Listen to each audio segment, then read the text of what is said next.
Força Aérea Brasileira está prestes a decolar para mais uma repatriação de brasileiros que estão na faixa de Gaza. Polícia Federal faz operação contra traficantes que usam o aeroporto de São Paulo para envio de cocaína a diversos países.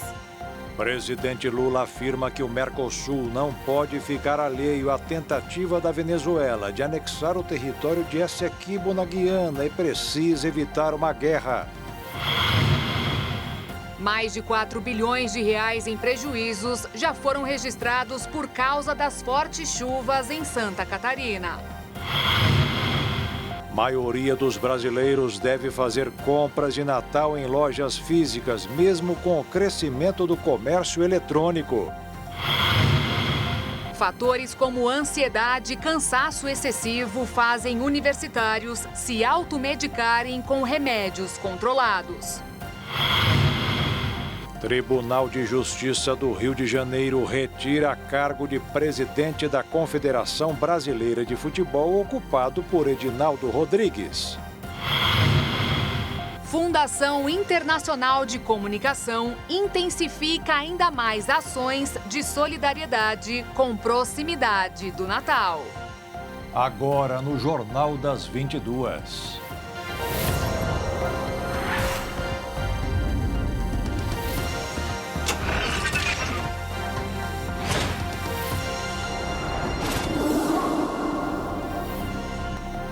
Olá, boa noite. Boa noite. O governo federal determinou o envio de um avião que vai realizar a repatriação de brasileiros que estão na faixa de Gaza. Ao vivo de Brasília, Jaqueline Fonseca tem as informações. Boa noite, Jaqueline.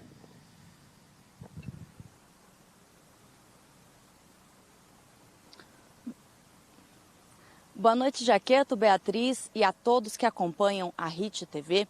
Este avião deixa o Brasil carregando 11 toneladas de mantimentos, alimentos não perecíveis, para serem doados a questões humanitárias, às pessoas que estão na faixa de Gaza em situação de vulnerabilidade. Este avião ficará no Egito, aguardando a liberação dos brasileiros que serão repatriados. Nesta leva, 102 brasileiros pediram ao Itamaraty para serem repatriados. São brasileiros e parentes de brasileiros que ainda estão na faixa de Gaza. Conforme aconteceu na primeira leva de brasileiros, o avião segue para o Egito e vai ficar aguardando a liberação deste grupo. O governo brasileiro já enviou a lista com todos os nomes para as autoridades do Egito e de Israel, mas ainda não teve retorno. Ainda assim, a mesma estratégia adotada na primeira leva de repatriados da faixa de Gaza será adotada e o avião aguarda, portanto, a liberação destes brasileiros e parentes de brasileiros. O conflito entre Hamas e Israel começou no dia 7 de outubro e de lá para cá vem fazendo vítimas. A Embaixada de Israel divulgou hoje um vídeo que mostra um ataque do Hamas a um local onde civis se abrigam. Trata-se de uma tenda. Segundo a Embaixada de Israel, o Hamas também está atacando as áreas onde as Nações Unidas realizam atendimentos. Hoje, um grupo de parlamentares, de senadores e deputados que está em Israel, se reuniu com um representante do país para discutir a guerra e o estreitamento dos laços entre Brasil e Israel. Este grupo é liderado pelo senador Carlos Viana, que afirma que, além das relações comerciais, os dois países deveriam aumentar o intercâmbio de informações para aumentar a segurança. Vamos conferir. Durante as reuniões com o Ministério das Relações Exteriores e com o Conselho, a Autoridade de Segurança aqui de Israel, ficou muito claro que o Brasil está suscetível aos ataques terroristas. Numa primeira investigação que está em curso com a Polícia Federal Brasileira, 3 suspeitos já foram presos, ligados ao Hezbollah, e que estiveram próximos a alvos judaicos, especialmente sinagogas. Eles estariam planejando ataques em nosso país que levariam à morte de pessoas inocentes. Outro ponto importante células do terrorismo estariam usando o Brasil para a lavagem do dinheiro. Elas estariam disfarçadas em várias atividades, especialmente na região da Tríplice Fronteira, e estariam enviando o dinheiro para as ações terroristas.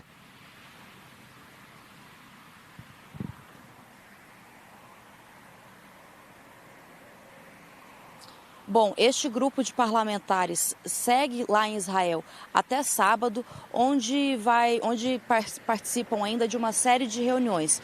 Inclusive, amanhã eles devem se encontrar com Benjamin Netanyahu.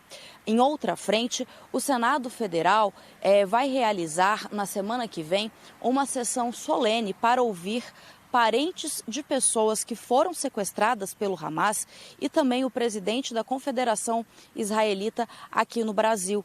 Essa sessão está marcada para segunda-feira de manhã. Bia, Jaqueto, é com vocês. Obrigada, Jaque, pelas suas informações. Voltamos em instantes para falar sobre o conflito da Guiana com Venezuela. A Polícia Federal fez na manhã de hoje uma nova operação contra grupos de traficantes que usam o Aeroporto Internacional de São Paulo, em Guarulhos, para envio de drogas ao exterior. A operação, batizada de Bota Fora, se desdobrou de 3 investigações distintas acerca desses grupos de traficantes que usam o aeroporto para o envio de cocaína a diversos países. O grupo enviava as drogas para o exterior por meio de despacho de bagagens e pelo setor de cargas. O método de ação dos narcotraficantes, segundo as autoridades, consiste em retirar aleatoriamente etiquetas de bagagens despachadas e colocá-las em malas contendo drogas. A operação já era de conhecimento da Polícia Federal, que investigava a quadrilha desde 2019 e existem suspeitas de ligação com o PCC. Dessa forma, os agentes federais cumpriram 14 mandados de prisões temporárias e 18 de busca e apreensão. 7 dos investigados já foram presos nesta manhã e os demais ainda são procurados. Alguns dos suspeitos são considerados líderes do tráfico na região de Guarulhos. Durante a investigação, a PF descobriu grupos de aplicativo de mensagens utilizados pelos integrantes do esquema para organizar o envio da droga para fora do país. O montante apreendido no Brasil e no exterior soma quase 700 quilos de cocaína e os países de destino da droga eram a Alemanha, Portugal e a Etiópia.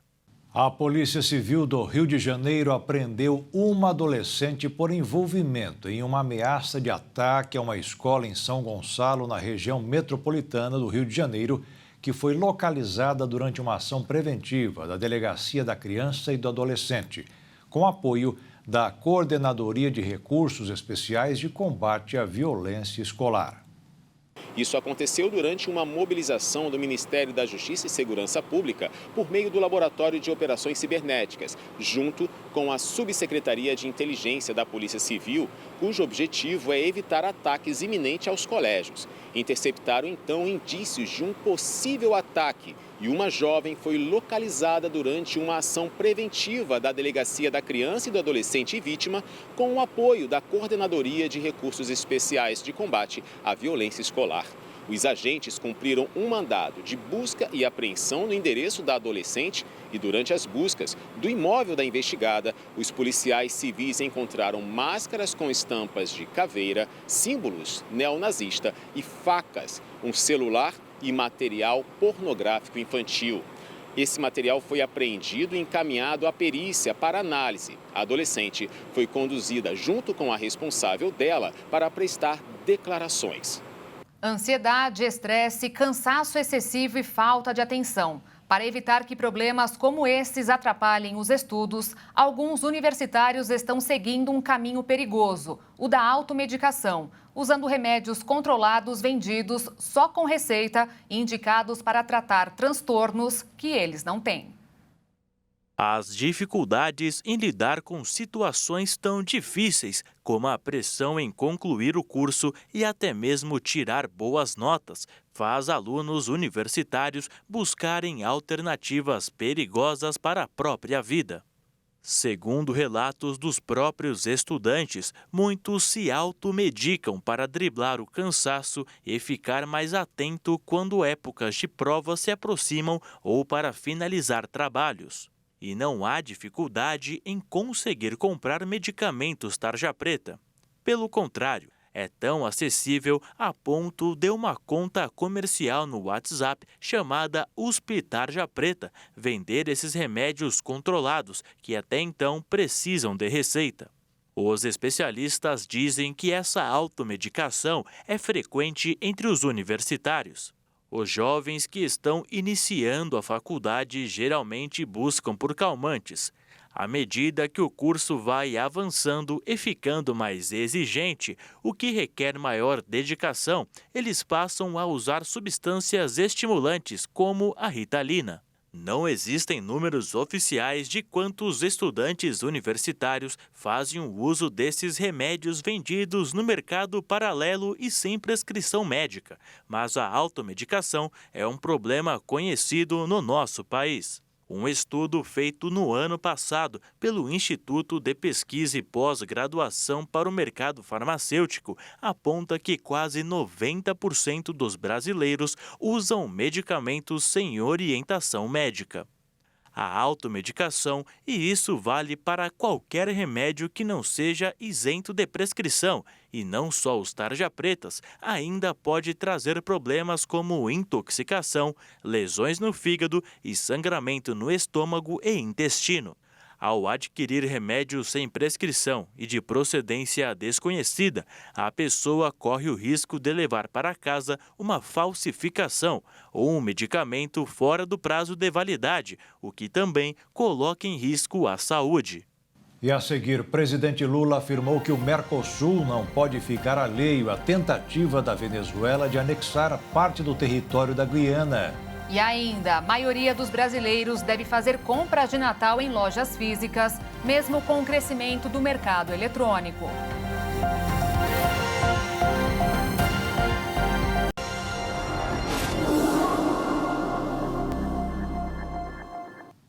O presidente da Guiana disse hoje em entrevista à TV que o presidente Lula declarou apoio ao país. Vamos voltar ao vivo a Brasília com a repórter Jaqueline Fonseca. Olá, Jaqueline.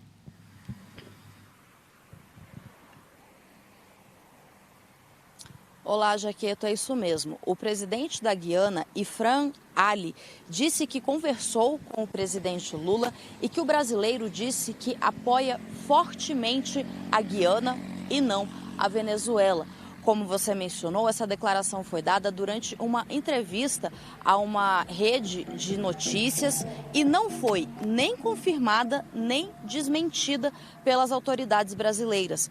Eu procurei a Secretaria de Comunicação da Presidência da República e também o Ministério das Relações Exteriores para confirmar o que disse o presidente da Guiana, mas ninguém se manifestou.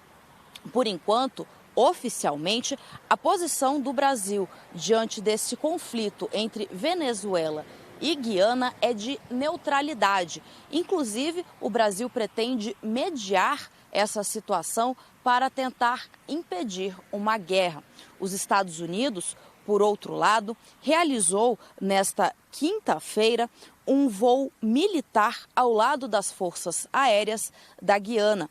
Trata-se de um exercício para melhorar as operações de rotina, mas diante do conflito mostra a clara posição da maior potência bélica e militar do mundo. O Tribunal Interamericano da ONU já decidiu que a Venezuela não pode reivindicar, não pode tomar providências para anexar a área de Essequibo ao território da Venezuela. Mesmo assim, o presidente Nicolás Maduro segue anunciando e oficializando medidas para anexar essa área à Venezuela. Amanhã, uma reunião no Conselho de Segurança da ONU deverá ser realizada para tratar deste assunto e também amanhã o presidente Lula se reunirá com o ministro da Defesa, José Múcio, e com certeza esse tema será o foco da conversa. Jaqueto, Beatriz, é com vocês. Obrigada, Jaque, pelas informações e uma ótima noite. O Brasil assumiu a presidência temporária do Mercosul no primeiro semestre e hoje o presidente Lula transferiu o comando rotatório para o paraguaio Santiago Penha. Durante a cúpula, entre outros assuntos, Lula afirmou que o Mercosul não pode ficar alheio à tentativa da Venezuela de anexar o território de Essequibo, na Guiana, e precisa evitar uma guerra. O presidente da República, Luiz Inácio Lula da Silva, lidera a cúpula de chefes de Estado do Mercosul e Estados associados, que ocorre no Museu do Amanhã, no Rio de Janeiro. Durante o dia, questões cruciais para os países da região foram ganhando destaque nas discussões entre os líderes, como a ofensiva da Venezuela em ocupar o território da Guiana. Para Lula, o Mercosul não pode ficar alheio à disputa entre os dois países sobre a região de Essequibo. Os presidentes dos países do bloco sul-americano devem assinar uma carta na cúpula sobre o tema, em que pedem à comunidade de estados latino-americanos e caribenhos e à antiga União de Nações Sul-Americanas que façam a mediação entre Venezuela e Guiana. No último domingo, a Venezuela fez um referendo sobre a anexação da região de Essequibo, que foi aprovada por ampla margem, segundo dados do governo venezuelano. Depois da votação, o presidente Nicolás Maduro divulgou um novo mapa do país, já com o território. A questão é que no século XIX a região foi ocupada pelos britânicos, então colonizadores da região da Guiana. Já no início do século XX, a Venezuela questionou sobre o território, que ficou então com o Reino Unido e independente da Guiana, como parte do país. Apesar de pouco povoada, a região de Essequibo representa 2/3 do território da Guiana e é rica em minerais. O governo brasileiro vem acompanhando a escalada do discurso venezuelano há várias semanas. E o assessor da presidência, Celso Amorim, foi enviado por Lula a Caracas há cerca de 2 semanas para conversar com Nicolás Maduro, mas não teve sucesso em baixar o tom da oratória do presidente da Venezuela. Do lado brasileiro da fronteira com os dois vizinhos, as Forças Armadas reforçaram a presença e estão de prontidão. A única estrada que liga a Venezuela ao Essequibo atravessa por 400 quilômetros o território brasileiro no estado de Roraima. O Brasil já avisou que não permitirá a entrada de militares venezuelanos e Lula ofereceu o país para sediar possíveis reuniões para que se tente chegar a um acordo. Outros assuntos também foram tratados neste encontro, como o acordo de livre comércio com Singapura, assinado entre os líderes, e a expectativa em relação ao direcionamento econômico que será tomado pelo governo argentino sob o comando de Javier Milei a partir do próximo ano. Este encontro também marca o encerramento da presidência temporária do Brasil à frente do bloco, que se estendeu ao longo do segundo semestre deste ano. Agora, o Paraguai é quem vai comandar o grupo. No mercado financeiro, os investidores seguiram na expectativa pelo relatório de emprego dos Estados Unidos que deve ser divulgado amanhã. Dados das economias chinesa e da zona do euro também ficaram no radar. Com isso, o dólar fechou em alta de 0,14%, cotado em R$ 4,90 na venda. E a Bolsa de Valores fechou em alta de 0,31%, aos 126.010 pontos. Após priorizar o pagamento de dívidas nos 2 últimos anos, o brasileiro deve impulsionar o comércio com a segunda parcela do 13º salário, que deverá injetar mais de 106 bilhões de reais na economia nacional. De acordo com um estudo da Confederação Nacional do Comércio de Bens, Serviços e Turismo, o pagamento total do 13º salário atingirá 267 bilhões e 600 milhões de reais, um aumento de 6,2% em relação ao ano passado, descontada a inflação. A CNC destaca que a expectativa é que a injeção desses recursos contribua de maneira significativa para a retomada do setor comercial e impacte positivamente o crescimento econômico no país em 2023. Em comparação com o ano passado, em que o valor do ticket médio era de R$ 2.882, este ano será de R$ 2.980. Com a primeira parcela depositada até 20 de novembro, a segunda metade do 13º se destaca como um estímulo importante para o setor comercial na reta final do ano. Para a CNC, essa reversão da tendência de priorizar o pagamento de dívidas reflete não apenas a melhora das condições financeiras, como também uma mudança no patamar de confiança na economia por parte dos consumidores. Os gastos no comércio neste fim de ano devem liderar o destino dos recursos, totalizando 37 bilhões e 350 milhões de reais. A quitação e o abatimento de dívidas absorverão 35 bilhões e 970 milhões de reais, seguidos pelos gastos no setor de serviços e poupança. Já no varejo, os segmentos mais impactados pela injeção da segunda parcela do 13º salário em 2023 incluem hiper e supermercados, combustíveis e lubrificantes, lojas de vestuário e calçados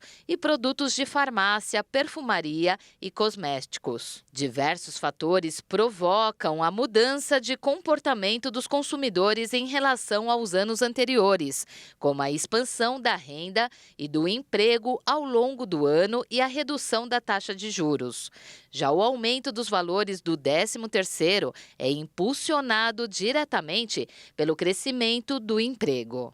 Mesmo com o crescimento do comércio eletrônico, a maioria dos brasileiros deverá fazer compras de Natal em lojas físicas. A previsão é de uma pesquisa realizada pela Confederação Nacional de Dirigentes Lojistas com o SPC Brasil.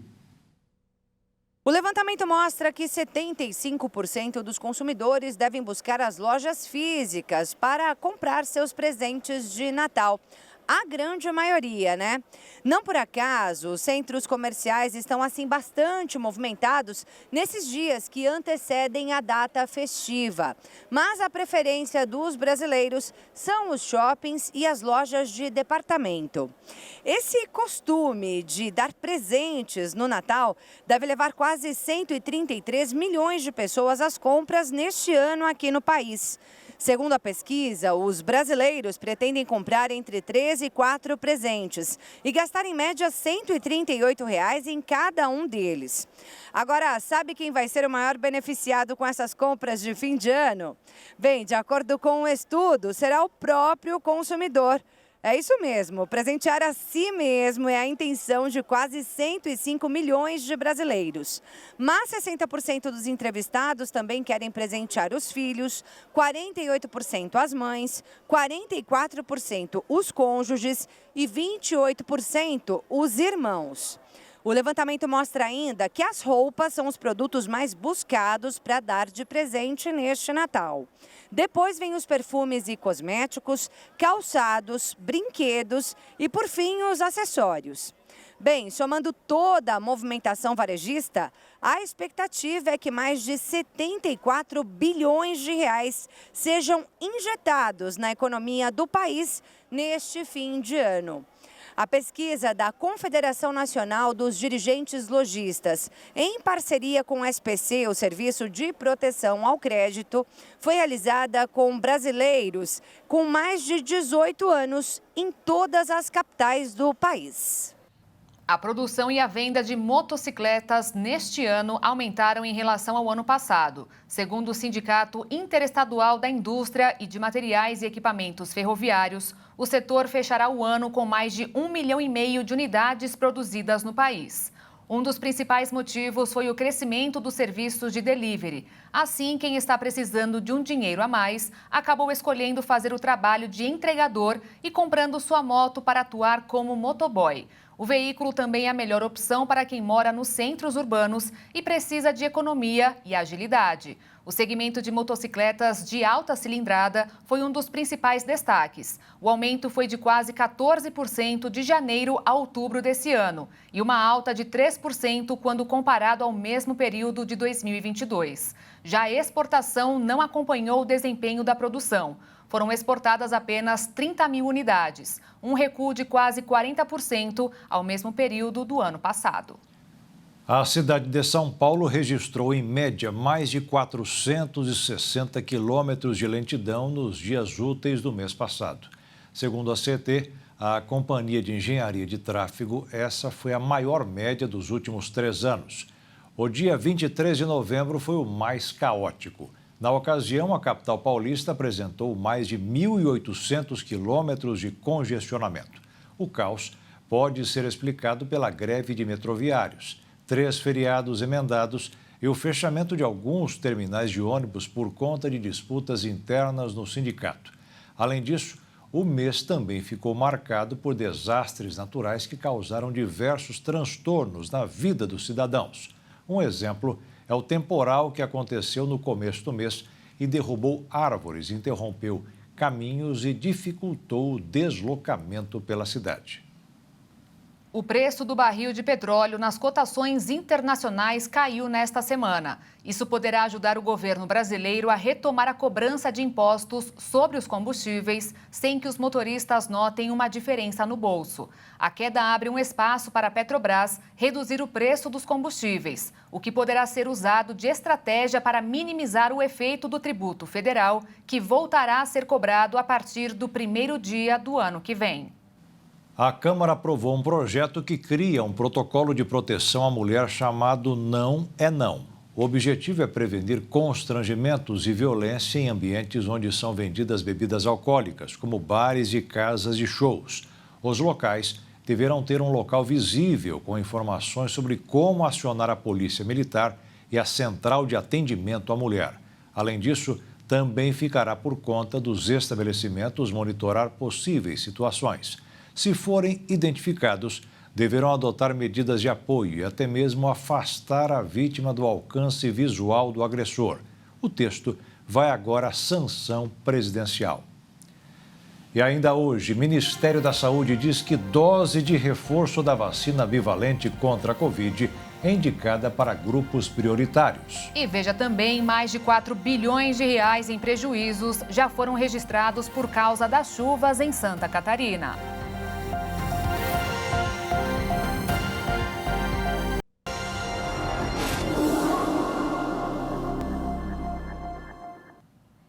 Um terremoto de 5,7 de magnitude atingiu a região central do México, próximo da cidade de Puebla.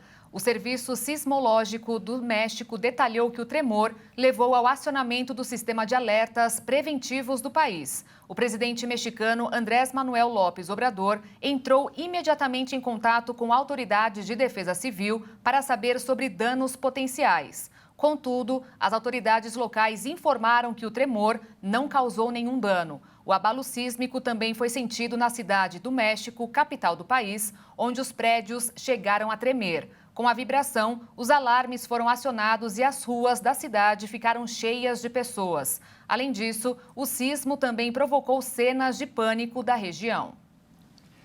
E aqui no Brasil, a última medição feita no bairro do Mutante, em Maceió, onde há o afundamento do solo sobre a mina da Braskem, que está sob risco de colapso, mostrou que nas últimas 24 horas, o movimento de terra foi de 5,2 centímetros. Ainda assim, o ritmo do deslocamento do solo passou de 0,25 centímetros por hora para 0,21 centímetros na tarde desta quinta-feira. Essa é a segunda redução consecutiva. A Defesa Civil informou que não dá para dizer que o solo está estabilizando, porque a variação entre aumento e desaceleração tem sido constante nos últimos dias. Por isso, o monitoramento continua 24 horas por dia. Em Santa Catarina, as fortes chuvas estão causando muitos estragos e a população ainda tenta contabilizar os danos. Mais de 4 bilhões de reais em prejuízos já foram registrados. A repórter Michele Veiga traz informações. De acordo com a Caixa Econômica Federal, subiu para 34 o número de municípios que terão aí a ajuda do saque calamidade para sua população que tenha dinheiro nas contas do FGTS. O total a ser retirado é até de R$ 6.220 por trabalhador. No caso dessas cidades, os municípios já entraram com a situação de emergência efetivada pela Defesa Civil Nacional. Outras ainda poderão vir, como a cidade de Praia Grande, no sul catarinense, que teve um tornado registrado e confirmado pela Defesa Civil nesse final de semana.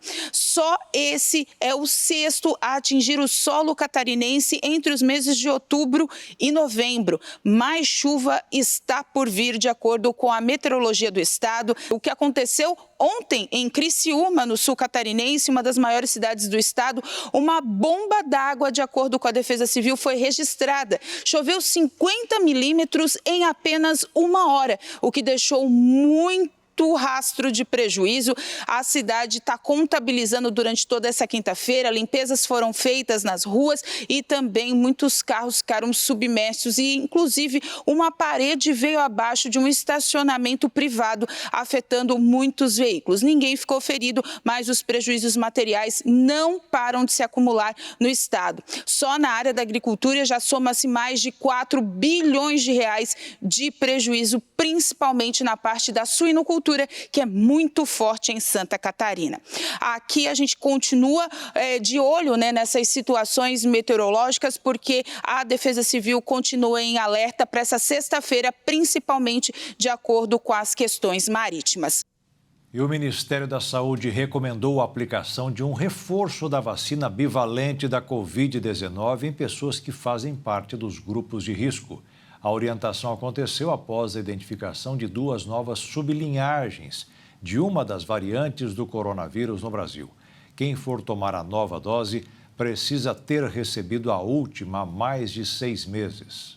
O governo de Portugal definiu que todos os imigrantes que vieram da comunidade dos países de língua portuguesa terão os vistos renovados automaticamente se não possuírem ficha criminal. A medida vai beneficiar aqueles que saíram da Angola, Moçambique e principalmente o Brasil. Os brasileiros são cerca de 75% das emissões de títulos da CPLP. A ideia é diminuir o tempo gasto com burocracias. Para renovar o documento, os imigrantes perdem meses ou até anos. A medida foi aprovada pelo Conselho de Ministros, mas ainda precisará da sanção presidencial de Marcelo Rebelo de Souza. Uma pesquisa constatou uma chance maior de mortalidade ao analisar o impacto que viagens para o parto podem ter em desfechos de saúde em recém-nascidos. O levantamento também alertou para a necessidade de criar políticas públicas que venham a melhorar esta situação. A pesquisa, elaborada pelo Centro de Estudos Empíricos em Economia da Fundação Getúlio Vargas, constatou que 31% das mães do Brasil viajam uma média de 59 quilômetros para realizarem o parto. Devido a esses trajetos, a probabilidade de mortalidade é meio ponto percentual maior para crianças cujas mães viajaram para dar à luz. Quando a distância passa dos 100 quilômetros, a mortalidade aumenta para 2 pontos percentuais. A pesquisa também demonstra que a distância percorrida pelas mães vem aumentando nos últimos anos, ao comparar o período de 2006 a 2017. Essa questão relacionada ao deslocamento das mães é ainda mais crítica se forem observadas as desigualdades por regiões, visto que a frequência de mães que precisam sair de seus municípios devido ao parto é ainda maior no Nordeste do país. No Norte, embora o deslocamento seja menos frequente, é necessário olhar a situação tendo em vista que os estados nortistas costumam ter grandes municípios e a distância chega a ser alta. Para as gestantes do Sul e Sudeste, que contam com uma rede em geral mais estruturada, as distâncias são menores e, consequentemente, a probabilidade de mortalidade cai. Além da desigualdade geográfica, a pesquisa também analisou o padrão socioeconômico das mães que realizam esses percursos para hospitais em outros municípios. O estudo constatou que em lugares com maior grau de desenvolvimento humano, melhores condições de vida e acesso à educação, as mães viajam distâncias relativamente menores. Para encontrar esses resultados, o projeto utilizou diversas bases de dados administrativos de saúde do Brasil, juntamente com modelos de regressão para dados de painel, com o objetivo de investigar o efeito da distância percorrida para o parto sobre a mortalidade infantil. E ainda hoje, Tribunal de Justiça do Rio de Janeiro retira cargo de presidente da Confederação Brasileira de Futebol, ocupado por Edinaldo Rodrigues. E ainda, a Fundação Internacional de Comunicação intensifica ainda mais ações de solidariedade com proximidade do Natal.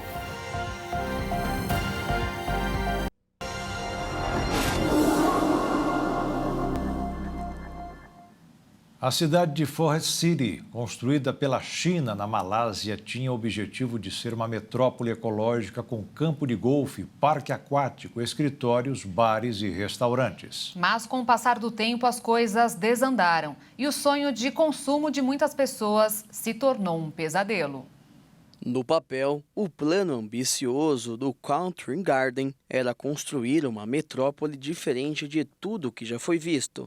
Moderna, com lindas paisagens e áreas de descanso por toda a parte. A expectativa era que quase 1 milhão de pessoas morassem na capital mundial da modernidade. Mas 8 anos após o lançamento do projeto, apenas 15% de todo o empreendimento foi construído e, segundo estimativas, pouco mais de 1% do total está ocupado. Mesmo com dívidas de quase 200 bilhões de dólares, a empresa responsável pela obra disse que está otimista na conclusão do projeto. Na época do seu lançamento, Forest City foi considerada um paraíso dos sonhos para toda a humanidade, mas na realidade visava diretamente o mercado interno chinês, oferecendo às pessoas a oportunidade de possuir uma segunda casa no exterior. Afinal, os preços estavam fora do alcance da maioria da população local. Para os compradores chineses, a propriedade seria um investimento que poderia ser alugada a moradores locais ou até mesmo usada como casa de veraneio. Na realidade, a localização isolada de Forest City, ao redor de ilhas longe da grande cidade mais próxima, afastou potenciais inquilinos. Com isso, a cidade recebeu o apelido local de Cidade Fantasma. Na praia da cidade deserta, existem um parquinho infantil em mau estado, um carro antigo enferrujado e uma escada que não leva para lugar nenhum de concreto branco. Perto da água existem placas alertando contra a natação por conta dos crocodilos. No shopping construído, muitas lojas e restaurantes estão fechados e algumas unidades eram apenas canteiros de obras vazios. Quando a noite cai, Forest City fica totalmente escura. Os enormes blocos com centenas de apartamentos não possuem mais do que meia dúzia de luzes acesas. Alguns fatores políticos locais também contribuíram para a situação atual em Forest City. Em 2018, o então primeiro-ministro da Malásia, Mahathir Mohamad, restringiu os vistos para compradores chineses e disse que a cidade devia ser construída para estrangeiros. Outras questões inesperadas, como as restrições de viagens da Covid e os controles sobre quanto dinheiro os cidadãos chineses poderiam gastar no exterior, prejudicaram especialmente projetos internacionais. Pelo que tudo indica, o destino de Forest City depende do governo chinês. No mês passado, houve relatos de que a Country Garden tinha sido colocada numa lista preliminar de empresas que receberiam apoio financeiro do governo chinês, mesmo com a extensão desse apoio ainda não estando clara. Um estudo científico publicado na revista Nature mostrou que o oceano absorve, através do fitoplâncton, 20% de carbono a mais que o estimado.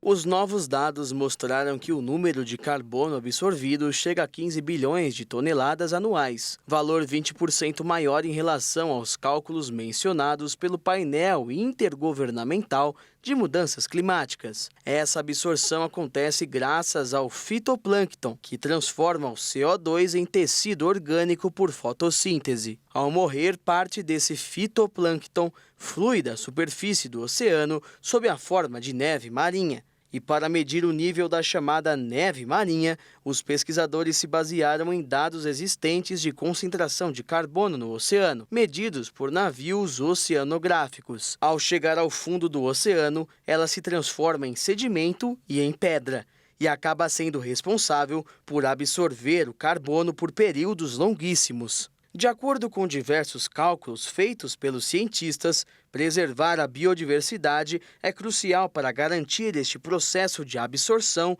biológica de carbono, pois, de acordo com eles, estamos diante de um fluxo ainda mais importante do que se pensava. Esse processo de absorção biológica pode ser fragilizado pelo aquecimento global. Nos dias de hoje, cerca de 30% do carbono liberado na atmosfera é absorvido pelas atividades humanas, principalmente através da dissolução do carbono nos mares polares. De acordo com diversos especialistas no assunto, o cálculo é importante pois reforça o papel da biologia dos oceanos na absorção de carbono no longo prazo. E agora uma correção. Agora há pouco foi falado ao vivo, direto de Brasília, que a Força Aérea Brasileira está adotando a mesma estratégia da primeira leva de repatriação de brasileiros do Oriente Médio, faixa de Gaza, aqui para o Brasil. Não é isso. Perdão pelo nosso erro e fazemos a correção agora. Foi adotado um novo modelo para melhorar a eficiência da operação. O avião que buscará os brasileiros que pediram repatriação na faixa de Gaza tinha previsão para decolar hoje e aguardar a liberação dos brasileiros no Egito. Mas a Força Aérea Brasileira mudou a estratégia e decidiu que o avião só vai decolar quando houver a autorização para que os brasileiros cruzem a fronteira para o Egito pela passagem de Rafah. Pelo erro, pedimos mais uma vez perdão e agora mudamos de assunto.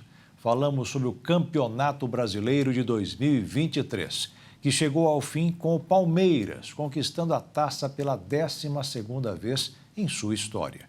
Na parte de baixo da tabela, o Santos até tentou, mas não conseguiu evitar o primeiro rebaixamento da sua história. O Palmeiras viajou para Belo Horizonte para garantir o título do campeonato. O clube paulista poderia perder para o Cruzeiro por uma baixa diferença de gols, que seria campeão. Mas desde o início da partida, o Alviverde mostrou que queria fechar o ano com um resultado positivo. E para isso, contou com mais uma noite inspirada de Hendrick. Assim como na virada histórica contra o Botafogo, o camisa 9 de apenas 17 anos chamou a responsabilidade.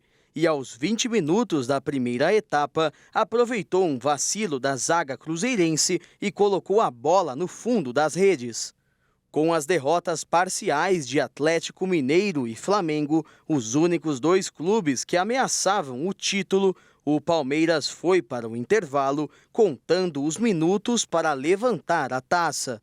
No segundo tempo, o técnico Abel Ferreira mexeu no time e deu oportunidades para diversos jogadores mostrarem seu futebol. Com a partida controlada, o Palmeiras continuou criando oportunidades e acabou cedendo alguns espaços. E o Cruzeiro aproveitou uma dessas lacunas para empatar o jogo aos 34 minutos do segundo tempo com um belo chute de Nicão.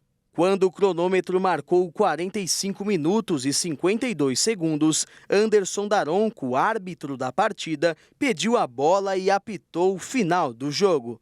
Para a alegria dos palmeirenses que acompanharam o jogo no Mineirão e nos 4 cantos do planeta, coube a Dudu e a Gustavo Gomes levantarem a taça para o Alviverde e darem início à festa que começou no gramado do Mineirão e só foi terminar na manhã desta quinta-feira em cima de um trio elétrico estacionado em frente ao centro de treinamento do clube na zona oeste de São Paulo. Durante as comemorações, houve provocações aos rivais e pedidos para o técnico Abel Ferreira permanecer no clube. Alegria na cidade de São Paulo e muita tristeza, lamentação e cenas lamentáveis na Baixada Santista, após o Santos ser rebaixado pela primeira vez em sua história. O clube da Vila Belmiro precisava de uma simples vitória contra o Fortaleza para garantir sua permanência na Série A do ano que vem. Mas assim como nos últimos jogos, tudo parecia dar errado. Aos 38 minutos da primeira etapa, Marinho, ex-atacante santista, saiu cara a cara com o goleiro João Paulo e abriu o placar. Precisando vencer, o Santos saiu para o jogo no segundo tempo. E aos 12 minutos, Messias subiu mais alto do que toda a zaga do Fortaleza e empatou a partida. Mas o Santos pouco conseguiu criar e foi para o ataque, esquecendo de vez a defesa. Aos 50 minutos, após uma troca de passes errada, Lucero recebeu no meio-campo e emendou um chute por cobertura, aproveitando que João Paulo estava fora do gol, dando números finais à partida e decretando o primeiro rebaixamento do Santos. Após o gol, o juiz terminou o jogo e, enquanto os jogadores do Santos desabavam em lágrimas, a torcida atacou bombas e rojões no gramado. Os ataques que começaram dentro do estádio continuaram do lado de fora. A madrugada na cidade de Santos teve cenários de guerra. Pelo menos 3 ônibus e alguns carros foram incendiados. Um deles pertencia ao atacante santista Steven Mendonça. O automóvel foi encontrado só com as ferragens intactas, praticamente do lado de fora da Vila Belmiro. Durante toda a madrugada, a Polícia Militar teve trabalho para conter os focos de confusão ao redor do estádio. A situação foi ficando mais calma com o passar das horas. Mas os vestígios ficaram pelo caminho na noite mais triste da história do Santos. Durante a ação, 11 policiais ficaram feridos e 2 viaturas foram danificadas. Até o momento, ninguém foi preso. Edinaldo Rodrigues não é mais o presidente da Confederação Brasileira de Futebol. O cargo foi retirado pelo Tribunal de Justiça do Rio de Janeiro. Agora a entidade será comandada interinamente pelo presidente do Superior Tribunal de Justiça Desportiva, José Perdiz de Jesus, até que novas eleições sejam realizadas. A notícia que movimentou o futebol brasileiro nesta quinta-feira é fruto de um processo que existe desde 2018, por iniciativa do Ministério Público do Rio de Janeiro, ainda referente à eleição de Rogério Caboclo, antecessor de Edinaldo. O Ministério questiona o Estatuto da Confederação por estar em desacordo com a Lei Pelé, porque prevê pesos diferentes para clubes nas votações para a escolha do presidente. Os dirigentes das 27 federações tinham peso 3 na votação, contra peso 2 dos 20 clubes da Série A e peso 1 dos 20 clubes da 2ª Divisão. Em 2021, a Justiça anulou a eleição de Rogério Caboclo e determinou uma intervenção na CBF, nomeando Rodolfo Landim, presidente do Flamengo, e Reinaldo Carneiro Bastos, presidente da Federação Paulista de Futebol, como os interventores. Mas, pouco tempo depois, a medida foi cassada. A CBF e o Ministério Público fizeram um acordo extrajudicial e assinaram um termo de ajustamento de conduta. O estatuto mudou e os pesos nos votos dos times da Série A e B ficou igual. Na nova eleição, no ano passado, Edinaldo Rodrigues, que estava como presidente interino, foi eleito para um mandato completo de 4 anos a partir deste ano. Gustavo Feijó, que era vice na época de Caboclo, acionou a 2ª instância. O pedido dele era que o termo de ajustamento de conduta fosse anulado e Edinaldo afastado, alegando que o juiz de primeira instância não tinha atribuição para homologar o documento. E foi isso que foi acatado nesta quinta-feira pela Justiça do Rio de Janeiro. Rodrigues vai recorrer ao Superior Tribunal de Justiça em Brasília para tentar voltar ao posto. A cúpula da CBF enviou a algumas federações estaduais cartas recebidas da FIFA e da Conmebol, que alertam que, pelos regulamentos dessas organizações, é proibida a intervenção fora do âmbito desportivo e que a prática pode gerar sanções como suspensão da CBF e das competições. Solidariedade, um gesto de amor praticado pela Fundação Internacional de Comunicação ao longo de todo o ano, mas que no Natal é intensificado.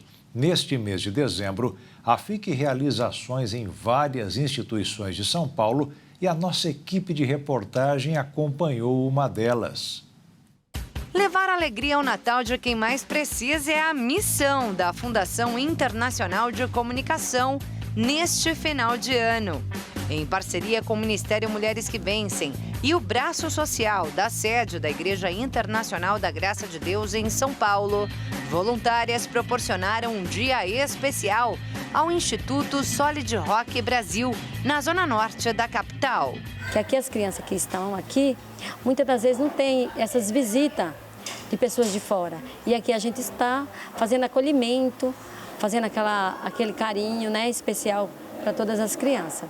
Um ato de amor ao próximo que faz toda a diferença na vida das 15 crianças e adolescentes em situação de risco e vulnerabilidade social que vivem no abrigo. São parceiros assim que fazem a gente continuar, né? Então é muito importante as doações na verdade, para o subsídio da casa do dia a dia. A doação da FIC e seus parceiros aqui hoje inclui 90 quilos de alimentos, kits de higiene, quase 500 peças de roupas e calçados, brinquedos, doces e, claro, a palavra de Deus impressa nas Bíblias, que chegam como os principais presentes deste Natal. Em Provérbios 22:6 diz: instrui o menino no caminho em que deve andar, e até quando envelhecer não se desviará dele. Este é o motivo que nós trouxemos o real presente, que é a palavra de Deus para estas crianças e adolescentes, para que elas venham ter um futuro promissor nas mãos daquele que nos ensina tudo, que é o nosso Cristo. Todas as crianças receberam um exemplar das Escrituras e, no momento da entrega, foram orientadas sobre a leitura. Eu falei para ela todos os dias meditar no versículo, que Deus vai abrir a mente dela e ensinar como ela deve seguir os caminhos do Senhor. Quando recebemos uma Bíblia, recebemos a vida do Senhor, né? Porque Ele deu o seu próprio sangue em nosso favor. Foi um dia de grandes ensinamentos, solidariedade e bênçãos. Abençoa essas crianças, cada um que estiver aqui, Deus. Em nome de Jesus, repreende tudo aquilo que não provém de Ti aqui neste lugar, Deus. Em nome de Jesus. E não para por aqui. Ao longo de todo o mês de dezembro, a Fundação Internacional de Comunicação e seus parceiros realizarão mais ações como essa em outras instituições do Estado. E todos podem participar.